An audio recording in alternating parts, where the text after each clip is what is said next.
Charlotte Thompson Iserby served as the head of policy at the Department of Education during the first administration of Ronald Reagan.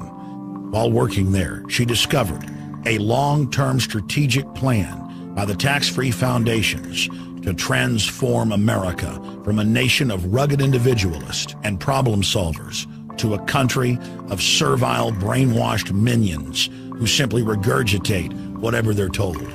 We now present to you the secret history of Western education, the scientific destruction of minds.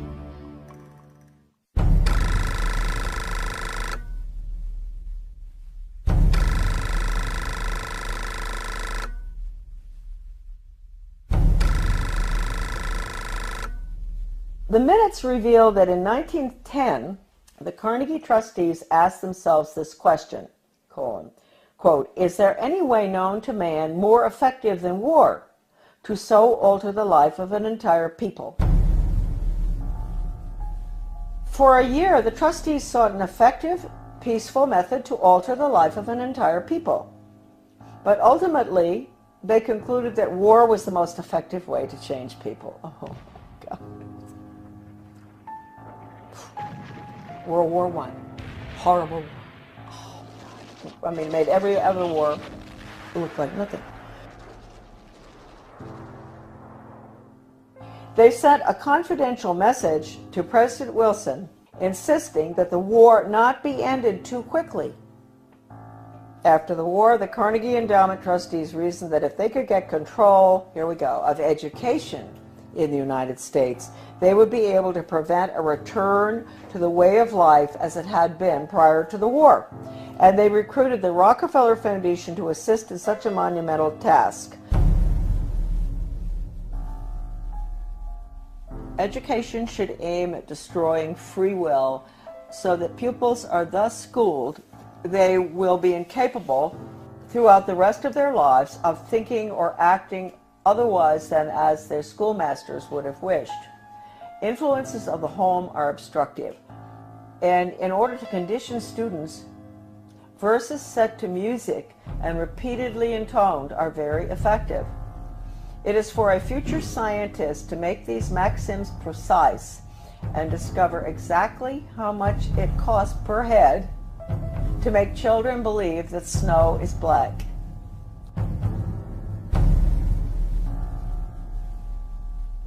When the technique has been perfected, every government that has been in charge of education for more than one generation will be able to control its subjects securely without the need of armies or policemen.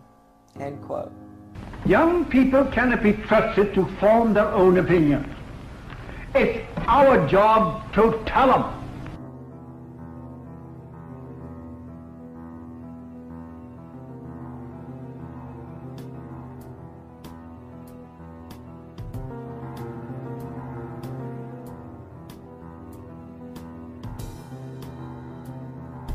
I had never intended to become involved in the battle that all of us are involved in. I had no idea anything was wrong with the way the country was going when as I was growing up, and even during my Foreign Service experience, I found myself mysteriously, I would say the good Lord works in wondrous ways, being put in spots around the world or in my country where extraordinary things were taking place under the guise of change. And we've all heard that so much, you know, from the Obama administration, Bill Clinton, he was the first one to mention change agents, etc. So for some reason I was plucked out, and I found myself being sort of pushed. My name is Charlotte Thompson Iserby. My maiden name is Thompson.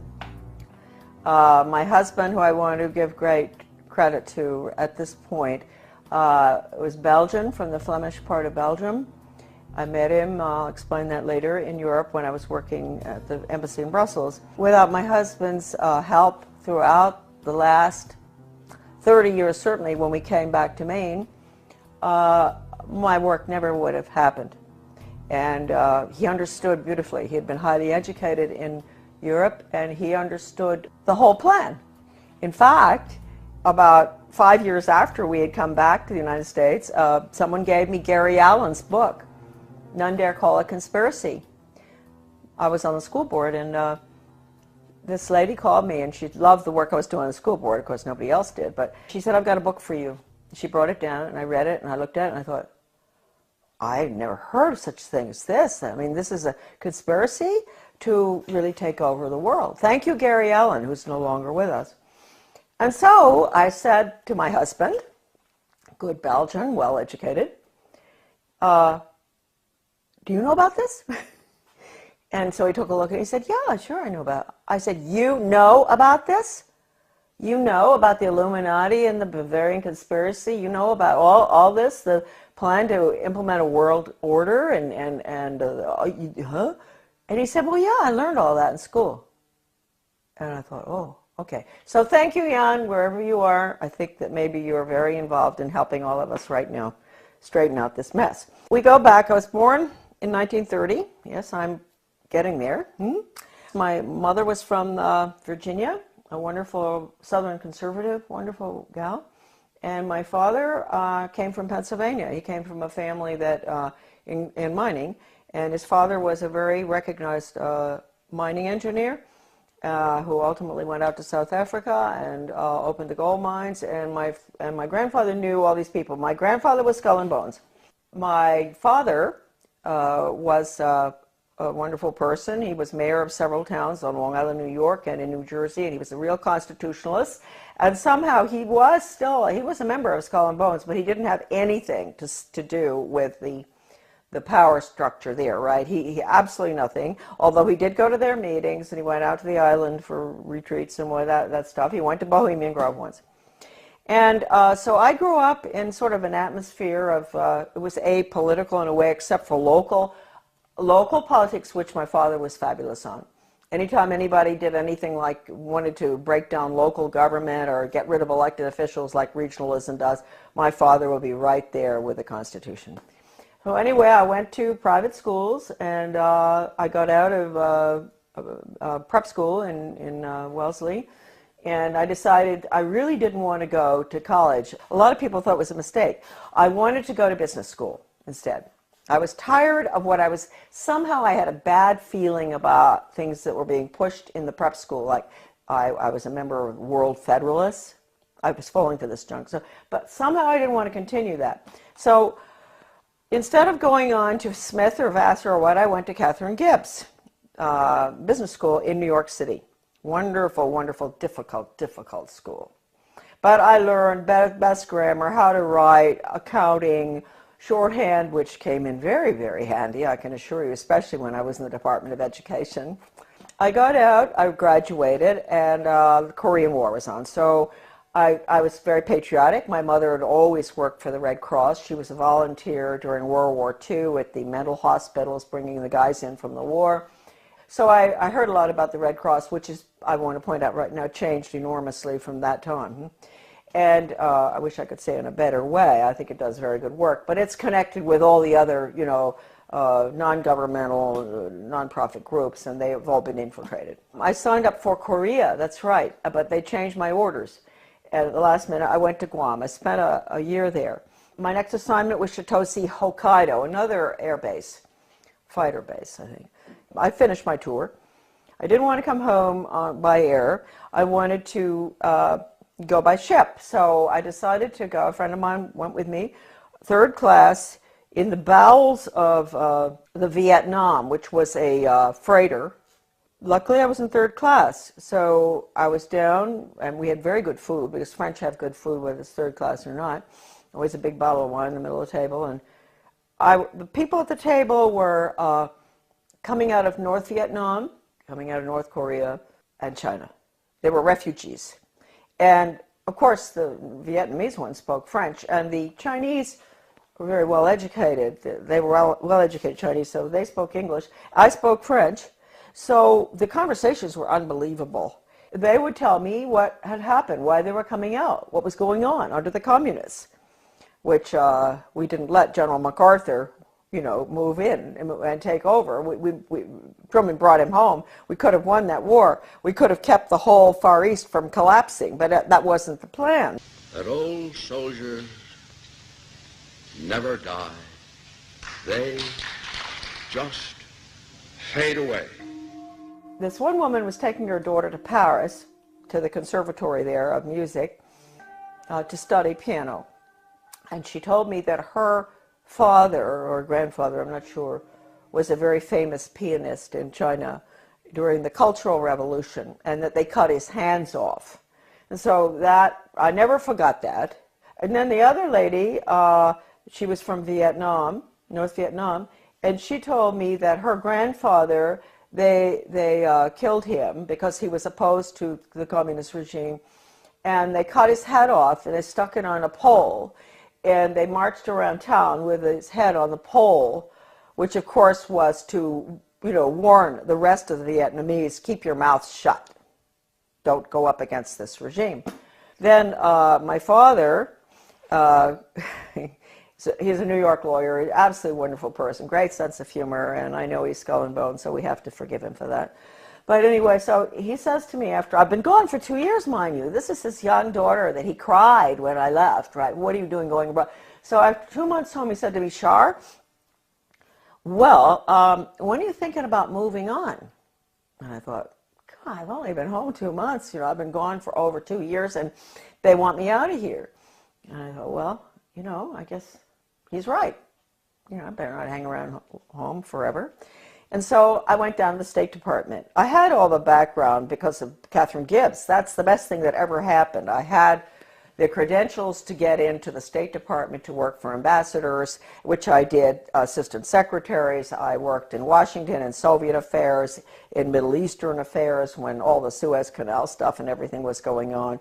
I took dictation from John Foster Dulles. I'll never forget once when he was, this was really during the tremendous problems with the Suez Canal and everything, and he had Golda Meir and the ambassador from Israel, you know, to the United States there. This is so funny because I was taking shorthand, and so all of a sudden someone kicks me under the table. Golda Meir, she's kicking her friend, the ambassador of the United States, whose name I can't recall right now, and kicked me instead. And I said, oh, gee, and she said, oh, I'm so sorry. She said, he's dictating too fast. He's a very good friend of hers. Dictating too fast. There's no way you can get it. So anyway, those are little funny stories about the State Department. But anyway, and then I was in Soviet affairs. I saw very strange things there. I went to South Africa. I worked for the ambassador in South Africa. Fascinating, because my father and my grandfather actually had lived in South Africa. Then I got sick and I came back to the States, and then they assigned me to work for Ambassador Douglas MacArthur Jr. That's the nephew of the general, and in Brussels. He was a wonderful man. He was not easy to work for, but he was a wonderful person, good American. And that was at the time, again, you see where these things kept happening in my life. This was the Belgian-Congo crisis, and in Katanga. And I was there. I saw all the cables coming in regarding the UN troops and how they were raping citizens and nuns, and people were dying and all. So I was there in Brussels. Here I'm learning, Charlotte's learning, that the UN isn't what people think it is. And all these cables coming in. I meet my husband. I meet him on a train going skiing. That's how I met my husband.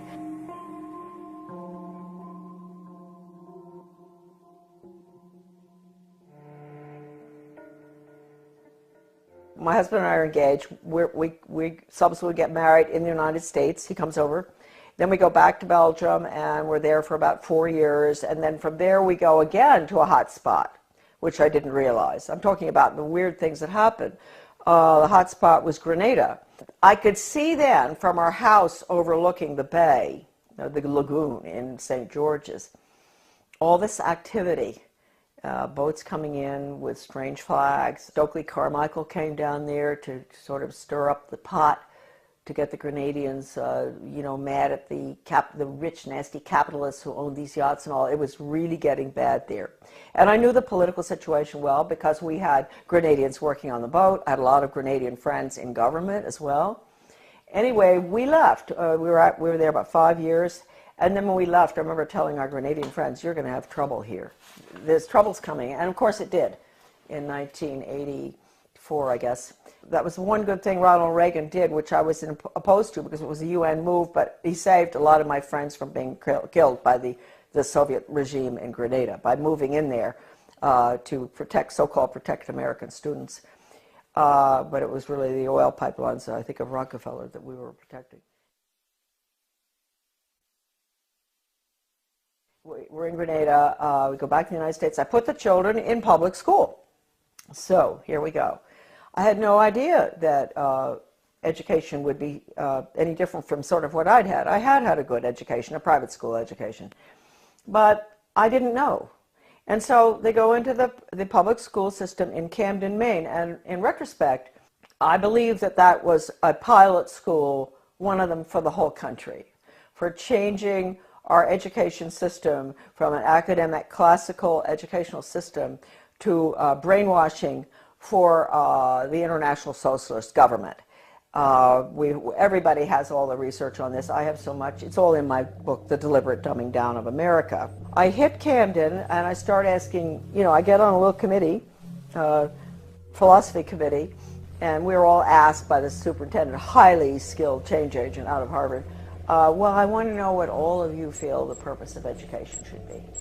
And so I said, well, I think it should be to give the students a sound academic education in basics and also a strong sense of sound morals and values. And boom, they all looked at me and they said, whose values? And I thought, hey, what's going on here? I said, well, what's happened in my country? I mean, don't we still have the same values? I mean, what don't we all sort of agree? You don't steal, you don't rob, you don't kill babies, you don't kill people in war, you don't, a lot of things that I thought we believed in. You don't lie. Everything was changing, and I saw it, and I saw the curriculum coming in, and I went for the values clarification training myself to find out.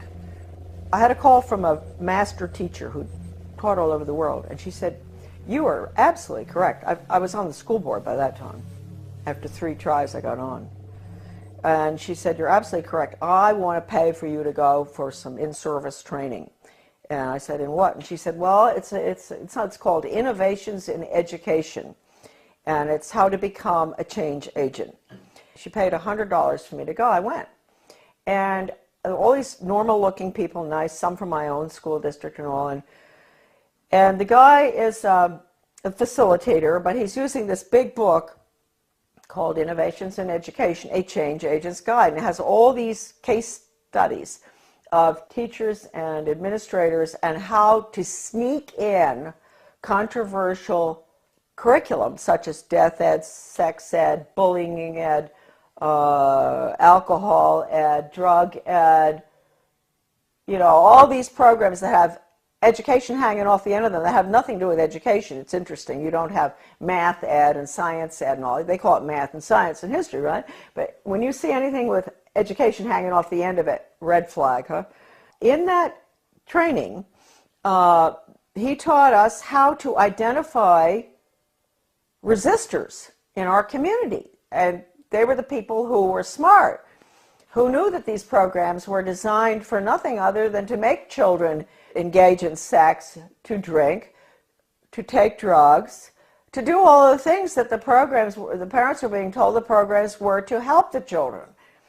I was considered a resistor too. Here they were training me to identify myself, huh? And so I never ever got over that. Also, we were being trained to go to the important people in the community, and they're really very good people. We all know who they are. They're friends of ours and all, but they're head of Rotary, head of Garden Club, head of Historical Society. You go to them and you explain to them in very, very good, highly skilled change agent manner, which is just lies, how important these programs are for your children. We've got to put these programs in. This was 1973, all the way through right now. Huh? That period in education, we call it the unfreezing of our children's values, the ones taught by the parents at home and the church, basically. Change agents were highly trained, by the National Training Laboratories. We had the headquarters for that in Bethel, Maine. That goes all the way back to World War II. I have the original paper from that, and it said that what they're putting in is they want to change the values to unfreeze the system, and then they're going to implement the new values, the new communist values for world government. So that was the goal, and they did a good job on it between 1970 and the year 2000.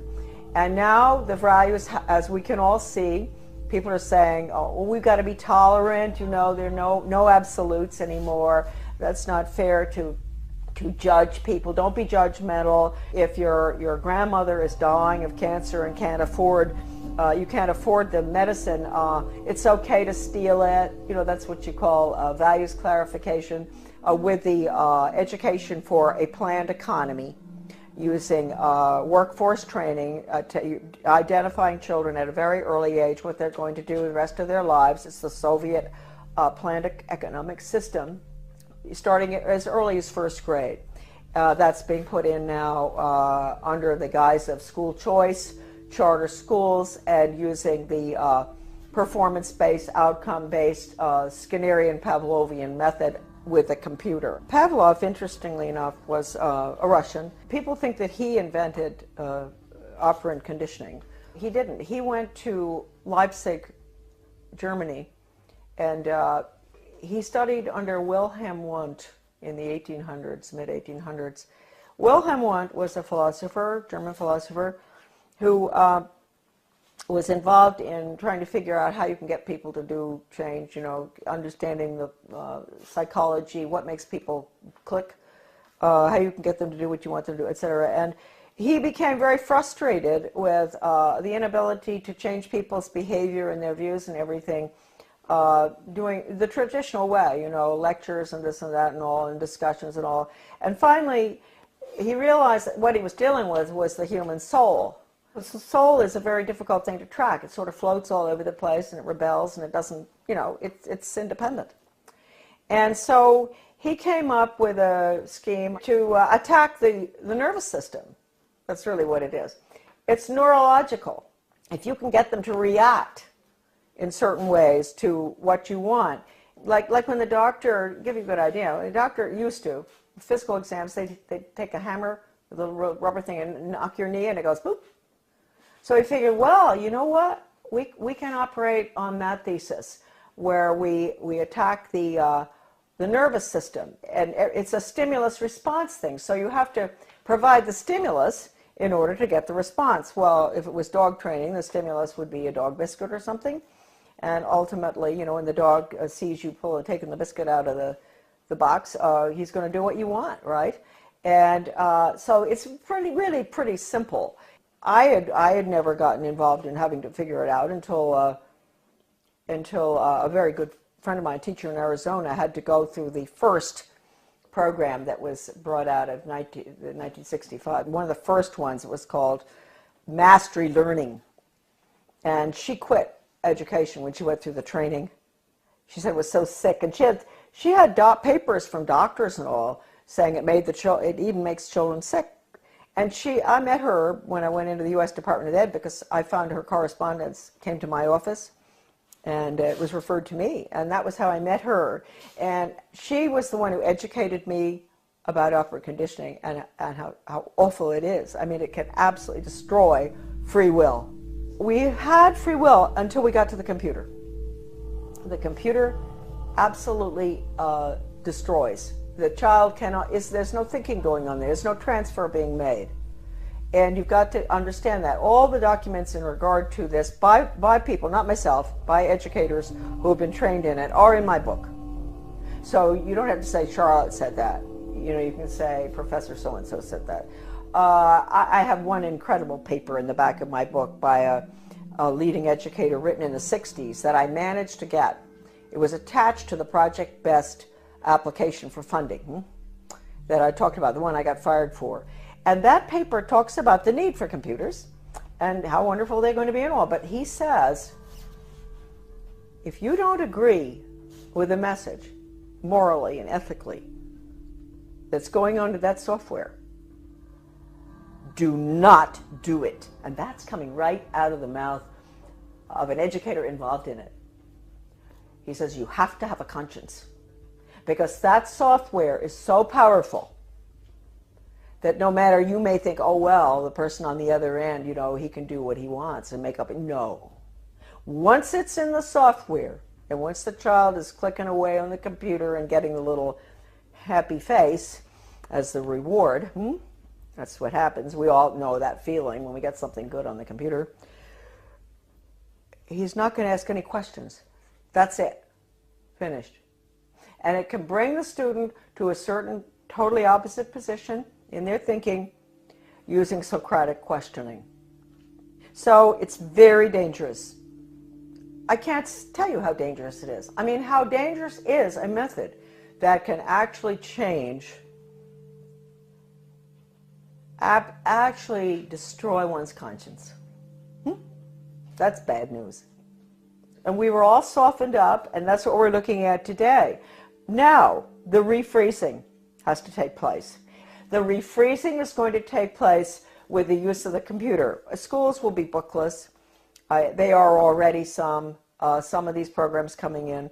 So anyway, I was on the board. I saw that. I went for the retraining. Then I got off the board, and I formed with Bettina Dobbs of Maine, a wonderful teacher and a nurse. We formed something called Guardians of Education for Maine. And we were in business for about 15 years. We did a lot of very good work.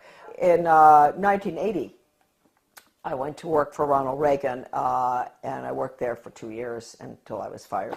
Right. But I had worked hard for him from 1978 to get him elected. Right. And then in 1980, because of the work I'd done and the work in education, I got an appointment in the U.S. Department of Education. Because the people in Washington, with the conservatives, they were good back then. They're not anymore. They were very impressed by the work I'd done in Maine on education. So they pulled me down and put me in the U.S. Department of Ed in what was the most important slot probably in the world in education. I know people out there are shaking their head and say, why would they put her there? She doesn't have a college education, right? Why are they putting her in there? Well, they knew, first of all, Reagan had promised to get rid of the Department of Education, something he didn't do, and I will hold that against him forever, because he could have. Since that was the plan, when they were staffing the department, they didn't have to put important people in those old slots. Like my slot that I got put into would have been filled by the former president of Harvard or Stanford or something, right? Or University of Chicago. That job had been held in the past by very important people in education. But since they were getting rid of the department, it didn't make any difference. So they just plopped me in. Now talk about the hand of God, huh? And all my files were full of everything they planned on doing. And so I don't even think my boss knew this. You know, he was a so-called conservative. But he became very suspicious about me because I was always busy. Even though I didn't have a lot of work to do from him, I was always busy because I had lots of things to read. And I would stay after work. I'd stay until 2 a.m. in the morning. When everybody was gone, I'd get into everything. Sure, if it had just been the job and all the files and everything had been whisked away by these former very important educational change agent communists, Marxists, I would not have found stuff, but all the stuff was left in the office. What I saw was so depressing. That's hardly the word.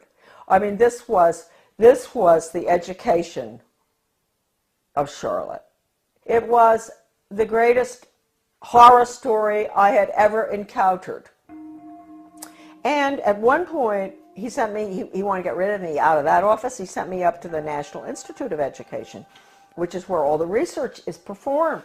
They send out all the grants and contracts to the universities or schools or whatever from there.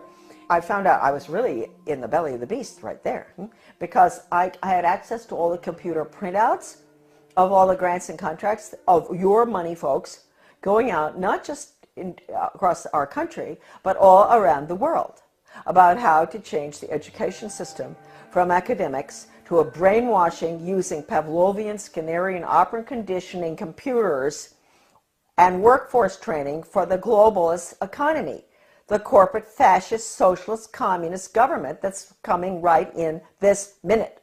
I had a friend from Maryland who used to come and she had a huge Cadillac, and I'd get all my stuff and put it in, interesting for many people, LL bean bags. You know those big LL bean bags? Those huge ones? And I'd put all the papers in there, and at lunchtime we'd meet uptown for lunch. She'd come in, marvelous gal, Australian, who I absolutely love, probably one of the finest Americans who ever, she was Australian, but she did more for our country than anybody I've ever known. Brilliant. We'd meet, dump the stuff in her car, go have lunch. She'd take it home. She'd get some of it out to the people across the country.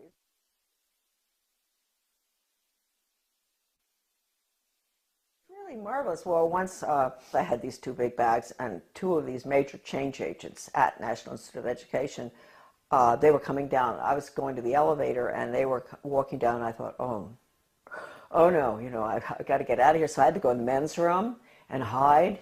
And I'd never forget that, hiding in the men's room. I thought, what if, I mean, there may be other guys coming in here, not just to the elevator. And anyway, nobody came in. They went down the elevator. I came out and dumped the stuff in her car. It was not a really exciting job. It was mainly to see if the universities, the schools, the different entities across the country that were getting money, or around the world, from the taxpayers, that they were getting their quarterly reports in on time. That's all. It had nothing to do with philosophy. Huh? And so one day I ran across a grant to Lansing School District, Lansing, Michigan. This was University of Michigan connection with my office. And it was a values clarification program for first graders, elementary school. And it pre and post tested those little children about what goes on at home, what religion do you... And I looked at this thing and I thought, what on earth are they doing? And so I turned to this bureaucrat who was working with the GAO about financial things, and I said, look, we're doing waste, fraud, and abuse. I know that. But I said, take a look at this. Don't you think that this is pretty wasteful, fraudulent, and abusive in another way? And so he took a look at it and he said, oh my Lord. He said, this is horrible. And really nice guy, bureaucrat, Washington. People sometimes get after all the bureaucrats. They're not all that bad. Some of them are just like us, and they care. And I said, well, look, you know, I'm only meant to be here 2 weeks, but could you give me extra time? Because I want to go through all these grants and contracts. And he said, you can have as much time as you want. So I spent 6 weeks up there going through all the stuff. And I can't tell you how horrible.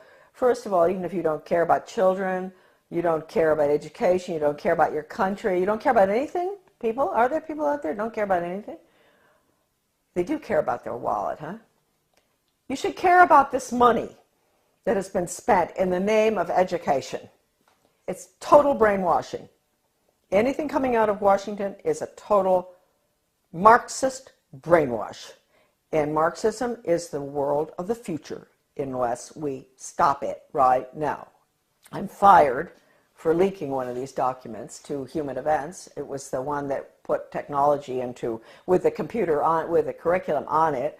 It was a grant going out to every single state with the computer curriculum for the state. Can you imagine, designed by Washington and all the different government education associations. And within that big paper that I found, Better Education Skills Through Technology, it was called, Project BEST. I found this one paper, this was sort of a draft, and it said, what we at the federal level can control and manipulate.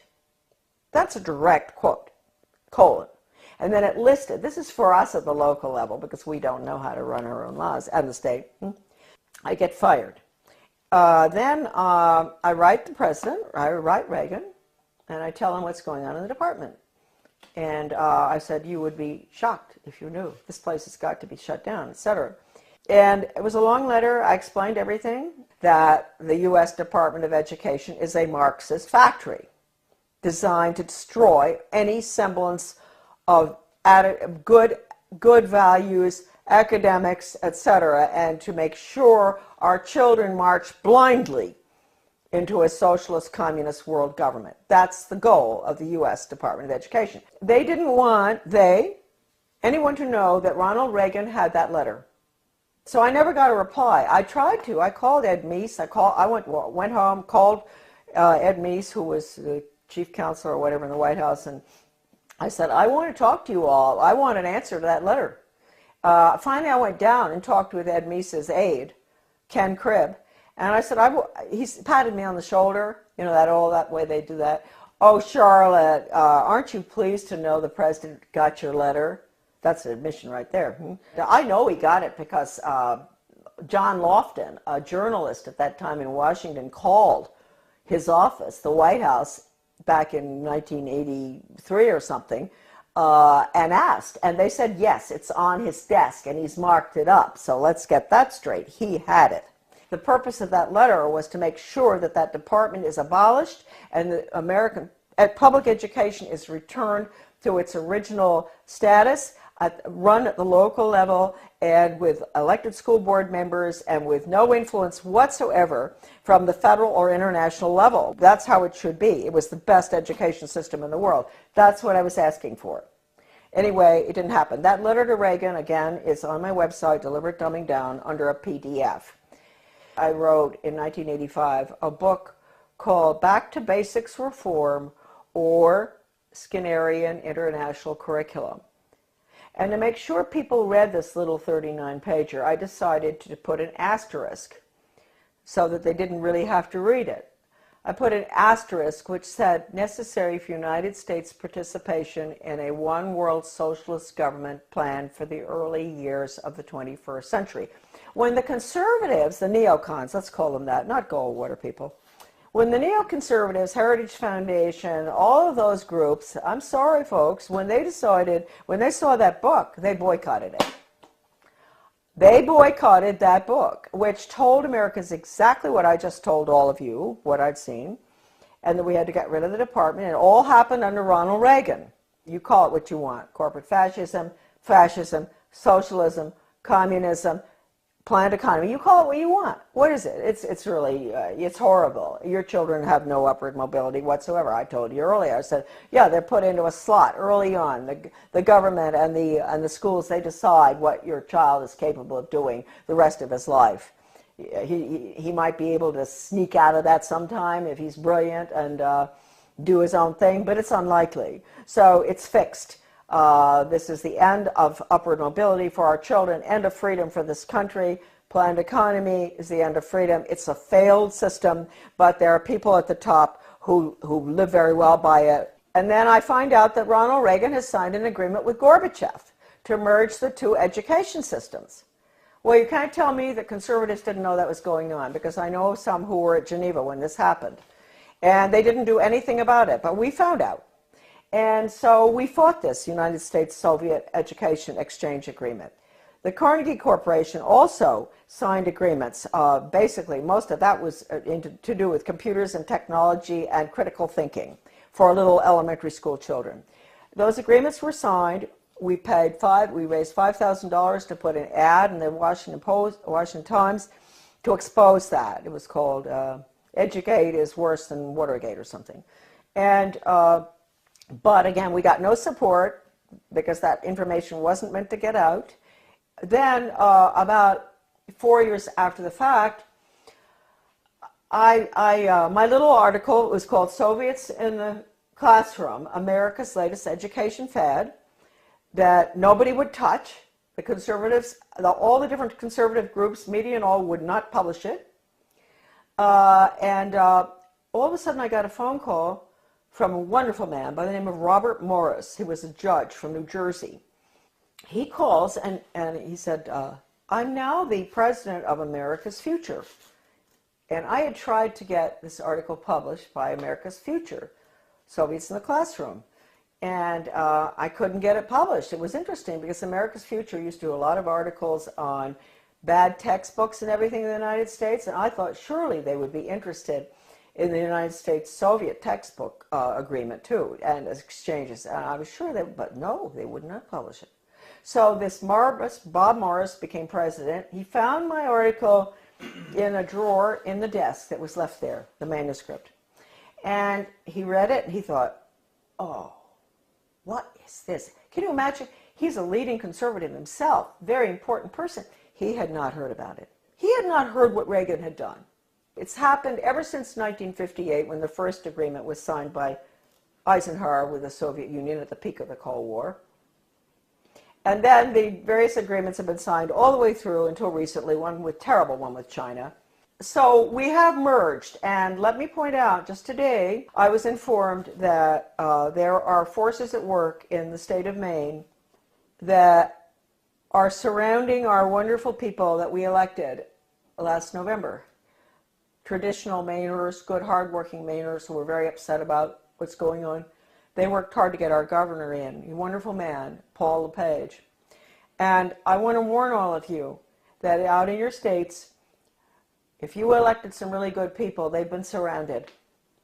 And you've got to be very careful. You've got to let them know not to go along with any of the agendas that call for regional government or consolidation.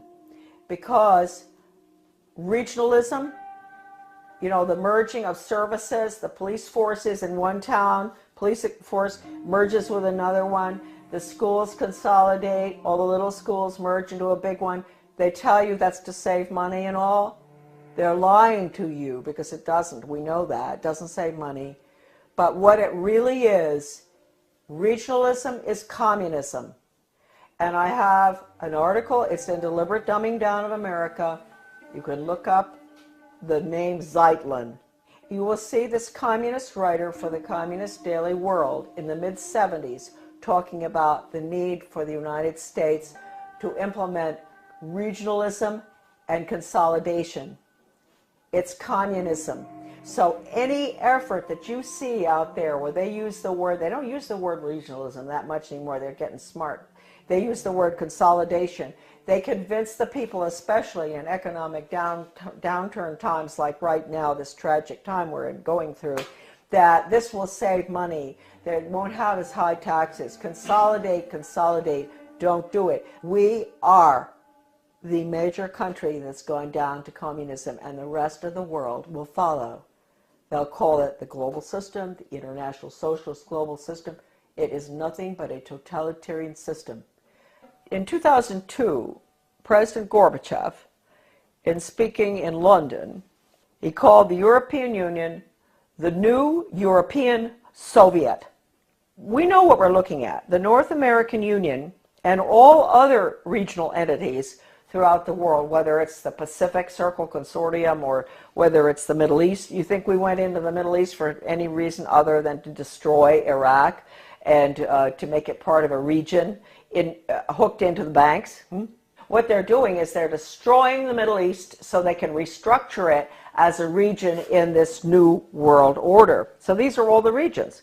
Their whole structure is based on the model, which is the European Union. So I ask Americans, what will you call? What would Gorbachev call the North American Union? He would call it the North American Soviet. How do we like that? Wake up. If there's anything that is important for you to remember from these videos today, is that we are at the end of the line. We are doing exactly what Gorbachev wants. Consolidation. Now, this is an interesting cartoon. This is regional government. This is the consolidation of schools, basically. And you see the little guy in the one-room schoolhouse, he's chewing a piece of grass or something. And he looks very happy. He belongs to Little Frog Lick Creek High School. He's chewing the grass with a smile. If you follow him through, you're going to see him looking more and more miserable as they merge his one-room schoolhouse to a six-room schoolhouse, to 8 more schools, and then into a central school, which is a region. And then you're going to see him at the end. He's holding his left arm out, up like this, clenched fist, little hair, very unhappy, and his t-shirt says, Our Lady of the Benevolent Dictatorship, One World Global Training Corps. And then the last one, he has on earphones, you know, like you guys have all the time. Finally, he's smiling. He's connected to something with a wire. And it says, Interplanetary Carbon Unit reprogramming pod. Well, I saw that in a very liberal left education journal called Phi Delta Kappa. Many people will recognize that, 1983. The title of it is Consolidation, going from the small school to the central regionalized school, and which is what regional government is all about. And you can get rid of all the parochial views that the children have in the little school, where the parents can go, school board meetings just across the street, the school, and all the parents know each other, the teacher, it's a lovely atmosphere.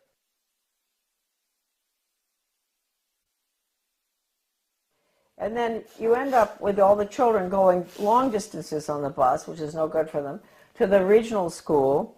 And then you have country boys and girls who are being mixed with city boys and girls. So then they get into the drug scene. So we've seen with consolidation that the test scores go down, the drug problem gets worse, the cost of education increases, although they tell you that consolidation is to make it cheaper. A lot of people just don't understand the word consolidation. Consolidation is consolidating all the services together under the guise of this is going to be cheaper for you. But in the process, what happens is you lose all your elected officials because all of these entities are being merged. So at the local level, you don't have any representation anymore. And ultimately, you spend far more. That's the whole restructuring of our constitutional form of government, is being thrown to the wolves in favor of this regionalism and consolidation system in every area. Education, government bureaucracy to make things cheaper, you name it. Planning, the word is central planning. That's the Soviet system, central planning, regionalism. No matter how beautiful everything looks outside, no matter how good those restaurants are in your town, or the good funny movies, or the whatever, no matter whatever beautiful things you see in your life and your family, etc., folks, it's curtains. October 24, 1975, the World Affairs Council of Philadelphia issued a Declaration of Interdependence, written by well-known historian and liberal think tank Aspen Institute board member Henry Steele Commager. This alarming document, which called to mind President Kennedy's July 4, 1962 speech calling for a Declaration of Interdependence, Kennedy, was written as a contribution to our nation's celebration of its 200th birthday and signed by 125 members of the U.S. Senate and House. When in the course of history the threat of extinction confronts mankind, it is necessary for the people of the United States to declare their interdependence with the people of all nations and to embrace those principles and build those institutions which will enable mankind to survive and civilization to flourish. 2 centuries ago, our forefathers brought forth a new nation. Now we must join with others to bring forth a new world order. We affirm that the economy of all nations is a seamless web, and that no one man can any longer effectively maintain its processes of production and monetary systems without recognizing the necessity for collaborative regulation by international authorities. This little blue book is called Conclusions and Recommendations, and it has a weird title, and you'd think it only deals with social studies, but it doesn't. It's the report of the Commission on the Social Studies. It was funded by the Carnegie Corporation, and the book virtually recommends that the curriculum all be geared towards the Soviet system, internationalism, planned economy, etc. It's been referred to by a leading British professor of British socialism as a plan for a socialist America. This book is at my son's website, AmericanDeception.com, thank heavens, because this is the only copy that exists in the whole world, right here. All right, so that's dated 1934. And what they're doing there is they're really talking about putting in a planned economy. So that's what we're putting in right now with the program that's just gone into our little school in Dresden, Maine. We've put in the Di Lorenzo Reinventing Schools plan, which I said earlier, your children will be graduating at 14 or 21. No grades, no ABCD, no kindergarten through 12th grade, because it's going to all be workforce training, and the curriculum will be based on the Malcolm Baldrige Total Quality Management Award that has only in the past been given to Cadillac and Hilton Hotels and things like that. The Malcolm Baldrige National Quality Award gets results. We're not there yet. We're continuously improving, and it's something that is so deep in our organization that the concepts and principles of Baldrige will be applied forever here. So this same Carnegie Corporation in 1933 instituted the 8-year study, which went on until 1941. That's the Skinner method, performance-based, results-based. That's all what you can do, not what you know in your head. They don't want children to think or know anything, no history. It's what you can do for the good of the global economy. And the Education Commission of the States, a very important unconstitutional regional entity which controls education in every state as well, they had a little newsletter that I used to get. And one day I was reading it, and my eyes went down to the bottom of the page, and I said something. It said, outcomes-based education is, and of course I'd always been fighting outcomes-based education, and it said was experimented with for 8 years in the 1930s and 40s by the Carnegie Corporation. It was called the 8-year study. So nothing's new, folks. If we think the outcomes-based education that which is the biggest dumbing down education system that ever happened with children graduating at 14, right? If we think that it's new, no. It came from the 8-year study, which again was Carnegie. Okay. Now Carnegie, we might as well mention this at the same time. 1965, the Elementary and Secondary Education Act, Carnegie was all involved in paying for the national assessment, which is all 60% politically correct. That's the test that all schools around the country have had to give for the past, ever since 1965. Now it is 60% politically correct. Your kids' ideas on global warming, sustainable development, a world government, the fact that the Constitution's outmoded, all that. So they paid for the national assessment. They were the ones instrumental in putting up the money for the Education Commission of the states in Denver. In your Senate Education Committee in your state, there's always going to be one person who is on the membership of the Education Commission of the states. So there'll be about 50 state people. So they get their orders from the Education Commission of the states. That's Carnegie, paid for that. In 1985, Carnegie signed an agreement with the Soviet Academy of Science. At the same time, Reagan signed the agreements with Gorbachev to merge the two education systems. Carnegie signed with the Academy of Science to develop computer courseware for elementary schools dealing with critical thinking. That was an agreement signed. That's for our children, right? In first grade, critical thinking on the computer. Reagan, Clinton, the two Bushes and all, implement the school to work agenda. That was the beginning of the planned economy under Reagan. So then Mark Tucker comes in, Carnegie. All the controversy going on in the 90s, Americans were up in arms about the destruction of their school systems. They would go in deliberately and destroy, because in order to restructure, you have to destroy. Foundation for the Advancement of Teaching, David Hornbeck, who's big on compulsory community service, compulsory. He called for that when he was the superintendent of schools in Maryland. He was commissioner. Way back, he called for mandatory service. That's another thing, folks. You better watch out. We're going to be slaves. Mandatory service. So anyway, the same Hornbeck, who's connected to Carnegie all along, goes into Kentucky, destroys that system, goes up to Rochester, New York. He goes out to state of Washington, Iowa, destroy the schools, restructure them for school to work. That's all Carnegie. And the latest information coming in for Maine with a complete recommendation, that is, who knows, maybe our governor, well, we can get to him fast enough, to help him understand that we can't have charter schools. Charter schools are the vehicle to implement the planned economy. We can't have them. They're unelected school boards anyway. We don't even have a school board with a charter school. They get federal money. Why no school board? They get federal money, so we have to give the federal test. No charter schools, forget it. So all of this is coming together, coalescing at the same time. The 3,000-page hearings of the congressional investigation of the Reese Committee on investigation of the subversive activities of the tax-exempt foundations, I bought the only available copy in the country, 3,000 pages from a really good friend of mine, a wonderful American.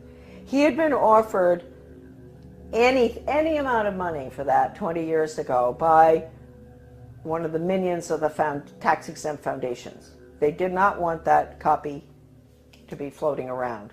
The research director for those hearings, his name was Norman Dodd. I knew him. And the conversation that I'm going to discuss right now that he had with the president of the Ford Foundation, Rowan Gaither, was off the record in New York City at Ford Foundation headquarters. And Norman Dodd told me over dinner in Washington, D.C., in a restaurant in Georgetown, Rowan Gaither said to him, Mr. Dodd, you know, basically, we at the foundations, we don't determine the agenda. The agenda has come from directions from the White House. That was Eisenhower at the time, right at the peak of the Cold War. And that agenda, our instructions are to use our tax-exempt status, your money, folks, change America so it can be comfortably merged with the Soviet Union. Now, a lot of you may say, well, that never happened. Well, it's happening right now, folks. It's happening right now, as we speak. Foundation-funded non-bloody revolution. Committee Chairman Carol Reese warned fellow congressmen of a diabolical conspiracy that a certain few foundations were financing the socialist and communist overthrow of the United States. After World War I, they tried to get the League of Nations in. And there was tremendous opposition to that. And then you had opposition between them and between World War II. You had Lindbergh and a lot of Americans going before the Congress to keep us from going into the UN. You had all sorts of opposition. But they got their way. The Reese Committee learned that the Rockefeller Foundation and Carnegie Endowment for International Peace were, with tax-exempt dollars, funding leftist propaganda operations aimed at changing America through the brain, not the battlefield. Patriotism, national sovereignty, individual responsibility, and Christian beliefs were belittled, while the concepts of a one-world government, socialism, collectivism, and humanism were deemed essential for peace in the modern age. A clandestine and successful non-bloody revolution had been masterminded by some of America's most powerful and devious men who did not want to be exposed by a congressional investigating committee. The man chosen by Reese to be the committee's research director was Norman Dodd, Yale graduate, intellectual, and New York investment banker. During this writer's frequent visits to Dodd's retirement home in Keene, Virginia, he repeatedly spoke, Dodd, of his conviction that justice demanded that those foundations should be compelled to spend a like amount of dollars to undo the damage they have done to America, end quote. Dodd sent committee questionnaires to numerous foundations, and as a result of one such request, Joseph E. Johnson, president of the Carnegie Endowment for International Peace, invited Dodd to send a committee staffer to Carnegie's headquarters in New York City to examine the minutes of the meetings of the endowment's trustees. Now, this is Carnegie we're talking about, the one I always go after. These minutes had long since been stored away in a warehouse, and obviously Johnson, who was a close friend of former Carnegie president and Soviet spy Alger Hiss, had no idea what was in them. Don't forget, Alger Hiss headed up the UN in San Francisco. He was the head of the whole thing, world government. The minutes reveal that in 1910, the Carnegie trustees asked themselves this question, quote, is there any way known to man more effective than war to so alter the life of an entire people, end quote. This is in the minutes. For a year, the trustees sought an effective, peaceful method to alter the life of an entire people. But ultimately, they concluded that war was the most effective way to change people. Oh, God. World War I, horrible war. Oh, God. I mean, it made every other war look like nothing. Consequently, the trustees of the Carnegie Endowment for International Peace next asked themselves, quote, how do we involve the United States in a war? And they answered, quote, we must control the diplomatic machinery of the United States by first gaining control of the State Department. Now, don't forget, this is 1910. Norm Dodd said that the trustees' minutes reinforced what the Reese Committee had uncovered elsewhere about the Carnegie Endowment.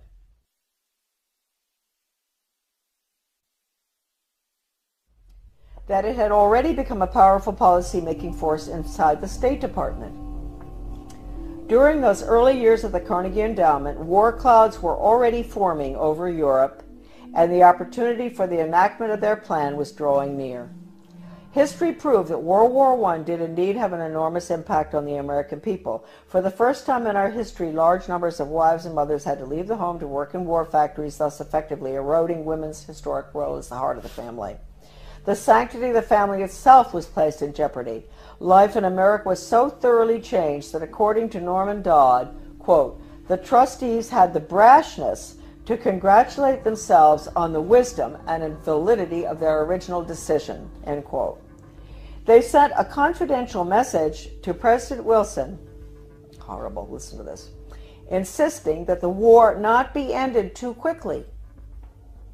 Carnegie trustee Cleveland Dodge, one of Wilson's financial supporters, had direct access to the president, and as did Elihu Root, endowment president from 1910 to 1925.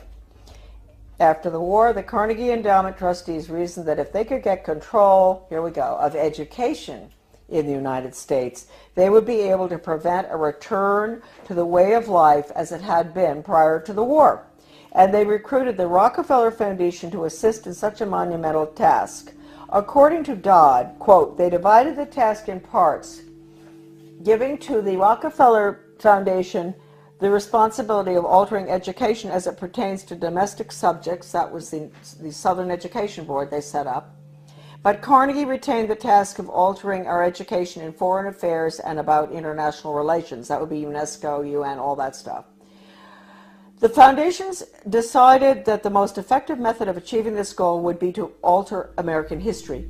So they awarded grants, fellowships, and scholarships to those professors and historians who would rewrite American history and promote one-worldism, humanism, and socialism.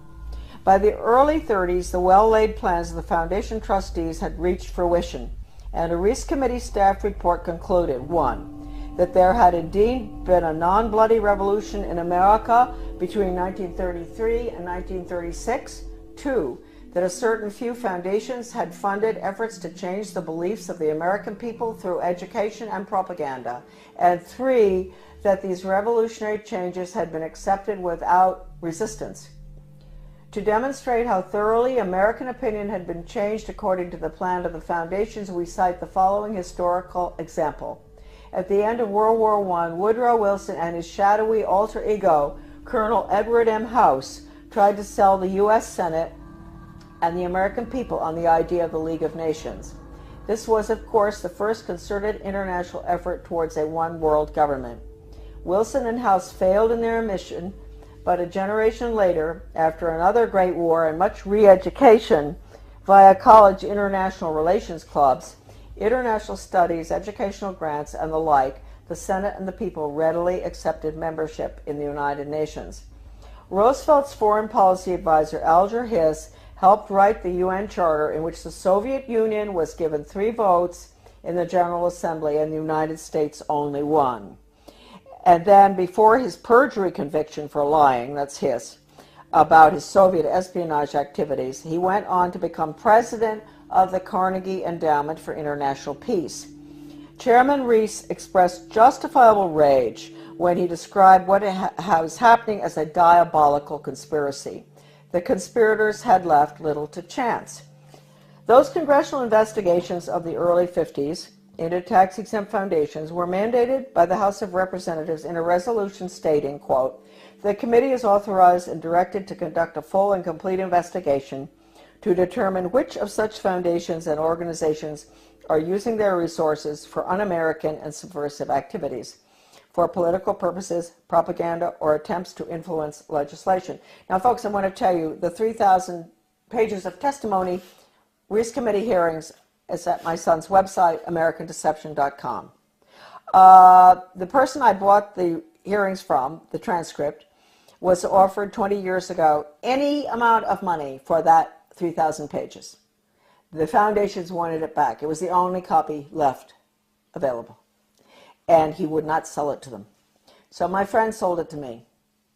My friend knew Norman Dodd very well. He sold it to me for $3,000, which is really cheap. All right, a dollar a page. He'd been offered any amount. They said, "We'll pay you anything. You name it, anything. We want that copy."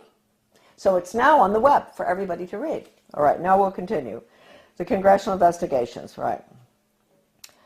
To determine which of such foundations and organizations are using their resources for un-American and subversive activities, for political purposes, propaganda, or attempts to influence legislation. The tax-exempt status granted to foundations by the Congress of the United States is a special and powerful privilege subsidized by the American taxpayer. Therefore, Congress has not only the authority but also the obligation to investigate how tax-exempt funds are spent. This should be the next investigation. Ron Paul should do this one, after the Federal Reserve. The Ford Foundation, largest of all the foundations, balked when it received a preliminary questionnaire from the Reese Committee. H. Rowan Gaither, president of the multi-billion-dollar foundation, summoned committee research director Dodd to foundation offices in New York City. At the meeting, Gaither asked, "Mr. Dodd, we invited you to come here because we thought that perhaps off the record." You see, that's why it's not in the transcript of the hearings, what I'm reading you now. This was off the record in the office in New York City. "We invited you here because we thought that perhaps off the record you would be kind enough to tell us why the Congress is interested in the operations of foundations such as ours." Gaither answered his own rhetorical question with a startling admission. "Mr. Dodd, all of us here at the policy-making level of the foundation have at one time or another served in the OSS, the Office of Strategic Services, the forerunner of the CIA, or the European Economic Administration, operating under directives from the White House. We operate under those same directives. The substance of the directives under which we operate is that we shall use our grant-making power to so alter life in the United States that we can be comfortably merged with the Soviet Union." End quote. Stunned, Dodd finally replied, quote, "Why don't you tell the American people what you just told me? And you could save the taxpayers thousands of dollars set aside for this investigation."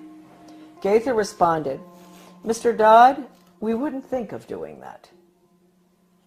In public, of course, Gaither never admitted what he had revealed in private.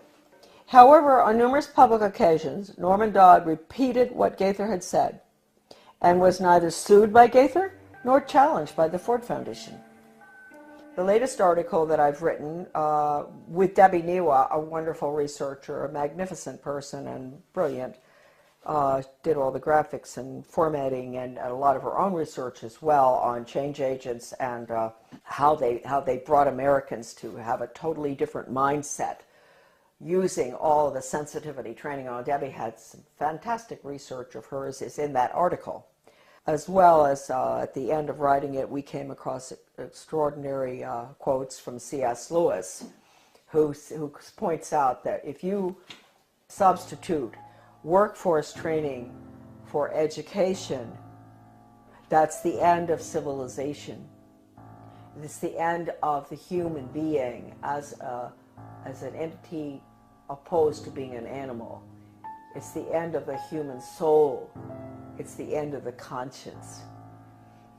And we have all of the evidence from educators and change agents, articles saying that the computer is fantastic for changing values. An educator with the World Institute for Computer Assisted Instruction, his name is Dustin Houston, where he talks about, won't it be wonderful when the child in the smallest school, most remote area in the country, can have the curriculum developed by the world's finest psychologists, and nobody can get between that child and the curriculum. Parents, wake up. That means you, parents, you can't get between the child and that curriculum.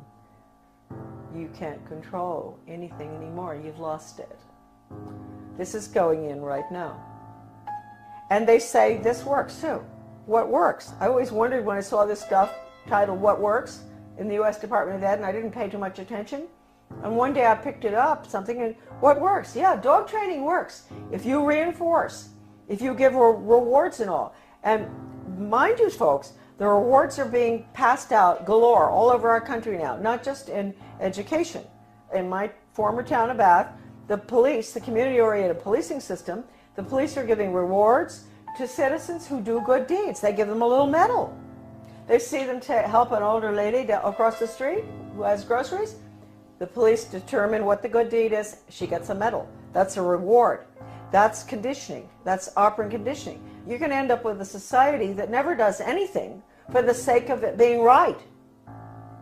And they're never going to take a stand against anything unless it's approved by the government. So that's going to be the result of operant conditioning. It's throughout our community right now. The Secretary of Education, Arne Duncan, when he was in Chicago, with the Chicago schools, he even recommended paying students for good grades. Now, that's why teachers are up in arms about merit pay, performance-based pay. That's the same thing. They're going to pay the teachers for students getting good test scores. Now, wait a minute. First of all, you might think that sounds good. No, you got to ask yourself, what's the test? It's hard to believe that anybody would deliberately do this to children, but they are. They're evil people, and their agenda has been evil ever since this book was written. This is it. Proofs of a Conspiracy by John Robison, great Scottish scholar back in 1798. He was a Scottish Freemason, and he went to France and studied, French Orient Masonry, and was so shocked by what he saw, it was so much worse than the Scottish Rite, that he went back and wrote that book, which he actually did give a copy to George Washington. That book is like a global education textbook being used in the American schools right now. It talks about 1798. This is after the French Revolution. Get rid of royalty, get rid of religion, get rid of the family. That's basically what's in the book. They talk about dropping borders. Sounds just like a global ed curriculum. Turning the children against their parents. It's pure communism. That's why I say that now, basically, the only thing that we can do, certainly with education, which is being turned into nothing but corporate school-to-work agenda, using the Soviet-Cuban Polytech system, where they pull the children out, send them over to the cigar factory, at noon to learn how to make cigars. The same thing here. That's being put in. It's been in the works for 30 years. The nail is going in the coffin right now. It's coming out of Europe. It's the program that's going through Maine right now. Is called Reinventing Education. De Lorenzo. This is all in my article, The Death of Free Will. All of this documentation about the final nail in the coffin, which will be school to work across the board for global corporate profits. Our children are nothing but human resources and guinea pigs to be trained like animals. Animal training using Pavlov, Skinner, all of which was brought into the United States by, we'll get on to, the order at Skull and Bones.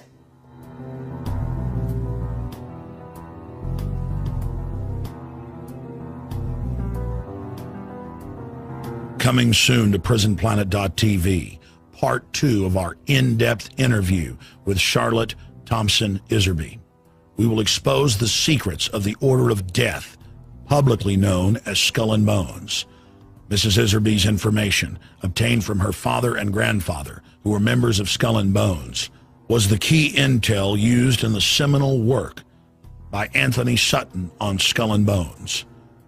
In part 2 of this key interview, Soon to be released at prisonplanet.tv, she will reveal even more information, some of it never before seen or released. Visit Infowars.com and PrisonPlanet.com. When you're on the site, you can also tune in 24 hours a day to my daily radio broadcast. There's also a free iPhone app to listen to the syndicated radio show when and where you want. Business school instead. I was tired of what I was, somehow I had a bad feeling about things that were being pushed in the prep school. Like I was a member of World Federalists. I was falling for this junk.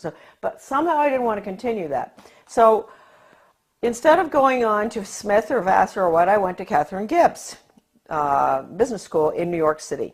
Wonderful, wonderful, difficult school. But I learned best grammar, how to write, accounting, shorthand, which came in very, very handy, I can assure you, especially when I was in the Department of Education. I got out, I graduated, and the Korean War was on. So I was very patriotic. My mother had always worked for the Red Cross. She was a volunteer during World War II at the mental hospitals, bringing the guys in from the war. So I heard a lot about the Red Cross, which is, I want to point out right now, changed enormously from that time.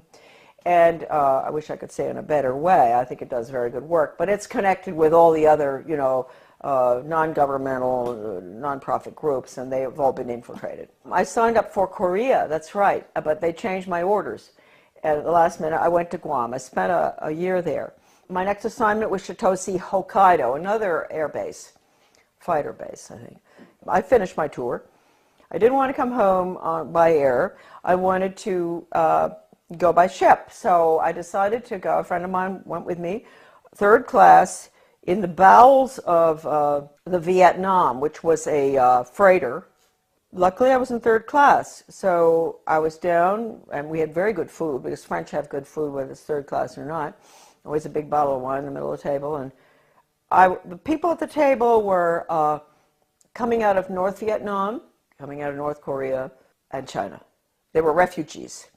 And, of course, the Vietnamese ones spoke French, and the Chinese were very well educated. They were well educated Chinese, so they spoke English. I spoke French.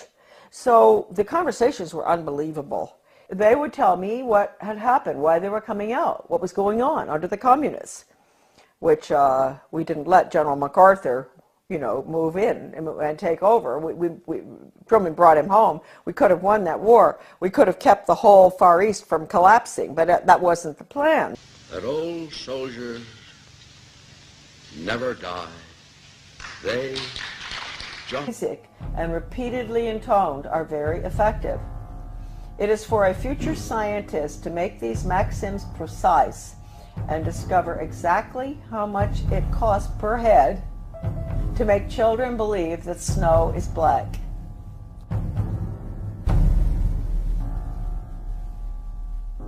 When the technique has been perfected, every government that has been in charge of education for more than one generation will be able to control its subjects securely without the need of armies or policemen. End quote. Young people cannot be trusted to form their own opinion. It's our job to tell them.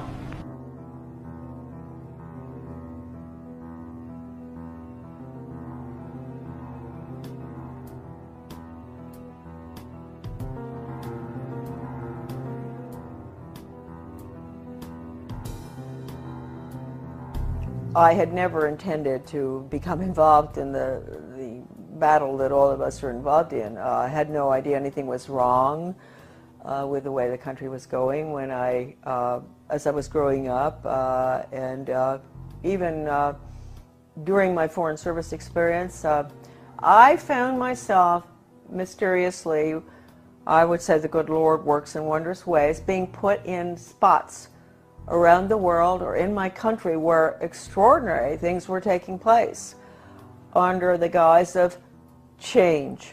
And we've all heard that so much, you know, from the Obama administration, Bill Clinton, he was the first one to mention change agents, etc. So for some reason I was plucked out, and I found myself being sort of pushed. My name is Charlotte Thompson Iserby. My maiden name is Thompson. My husband, who I want to give great credit to at this point, was Belgian, from the Flemish part of Belgium. I met him, I'll explain that later, in Europe when I was working at the embassy in Brussels. Without my husband's help throughout the last 30 years, certainly when we came back to Maine, my work never would have happened.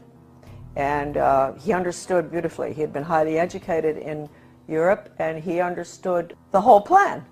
In fact, about 5 years after we had come back to the United States, someone gave me Gary Allen's book, None Dare Call It Conspiracy.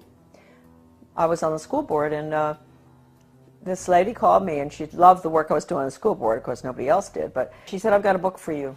She brought it down, and I read it, and I looked at it, and I thought, I've never heard of such a thing as this. I mean, this is a conspiracy to really take over the world. Thank you, Gary Allen, who's no longer with us.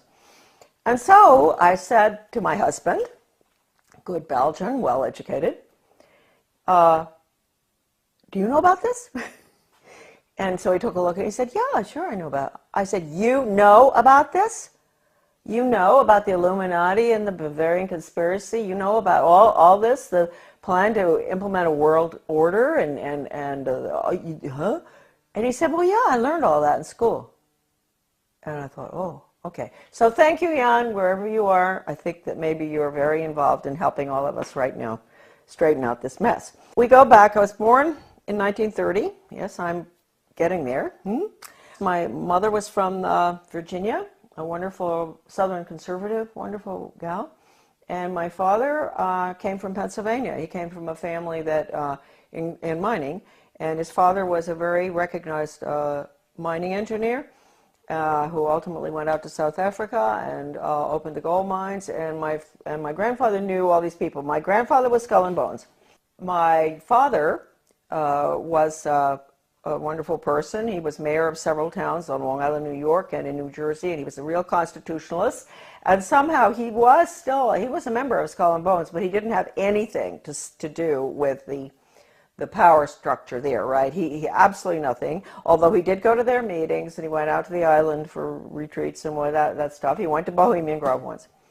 And so I grew up in sort of an atmosphere of, it was apolitical in a way, except for local politics, which my father was fabulous on. Anytime anybody did anything like wanted to break down local government or get rid of elected officials like regionalism does, my father would be right there with the Constitution. So anyway, I went to private schools, and I got out of prep school in Wellesley, and I decided I really didn't want to go to college. A lot of people thought it was a mistake. I wanted to go to business.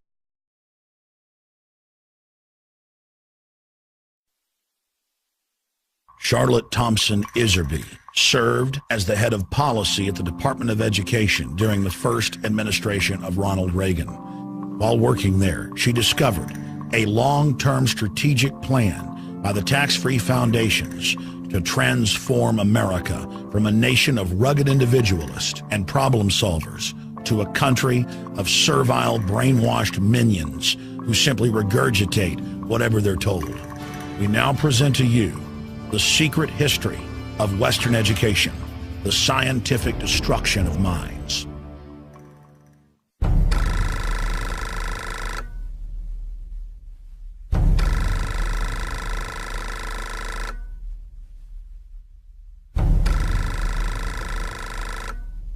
The minutes reveal that in 1910, the Carnegie trustees asked themselves this question, quote, is there any way known to man more effective than war to so alter the life of an entire people? For a year, the trustees sought an effective, peaceful method to alter the life of an entire people. But ultimately, they concluded that war was the most effective way to change people. Oh, God. World War I. Horrible war. Oh, God. I mean, made every other war look like nothing.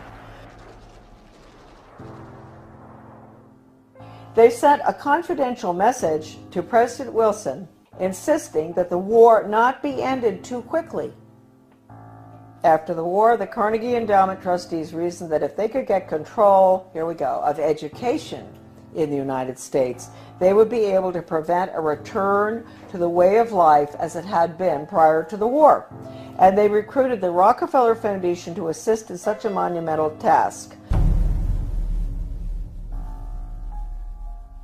Education should aim at destroying free will so that pupils are thus schooled they will be incapable throughout the rest of their lives of thinking or acting otherwise than as their schoolmasters would have wished. Influences of the home are obstructive, and in order to condition students, verses set to music Fade away. This one woman was taking her daughter to Paris, to the conservatory there of music, to study piano. And she told me that her father, or grandfather, I'm not sure, was a very famous pianist in China during the Cultural Revolution, and that they cut his hands off. And so that, I never forgot that. And then the other lady, she was from Vietnam, North Vietnam, and she told me that her grandfather, they killed him because he was opposed to the communist regime, and they cut his head off and they stuck it on a pole, and they marched around town with his head on the pole, which of course was to, warn the rest of the Vietnamese, keep your mouth shut. Don't go up against this regime. Then my father, he's a New York lawyer, an absolutely wonderful person, great sense of humor, and I know he's skull and bone, so we have to forgive him for that. But anyway, so he says to me after, I've been gone for 2 years, mind you. This is his young daughter that he cried when I left, right? What are you doing going abroad? So after 2 months home, he said to me, Shar, well, when are you thinking about moving on? And I thought, God, I've only been home 2 months. I've been gone for over 2 years, and they want me out of here. And I thought, well, I guess he's right. I better not hang around home forever. And so I went down to the State Department. I had all the background because of Catherine Gibbs. That's the best thing that ever happened. I had the credentials to get into the State Department to work for ambassadors, which I did, assistant secretaries. I worked in Washington in Soviet affairs, in Middle Eastern affairs when all the Suez Canal stuff and everything was going on. I took dictation from John Foster Dulles. I'll never forget once when he was, this was really during the tremendous problems with the Suez Canal and everything, and he had Golda Meir and the ambassador from Israel, to the United States there. This is so funny because I was taking shorthand, and so all of a sudden someone kicks me under the table.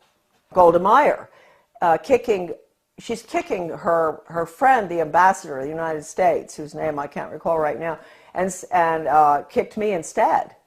And I said, oh, gee. And she said, oh, I'm so sorry. She said, he's dictating too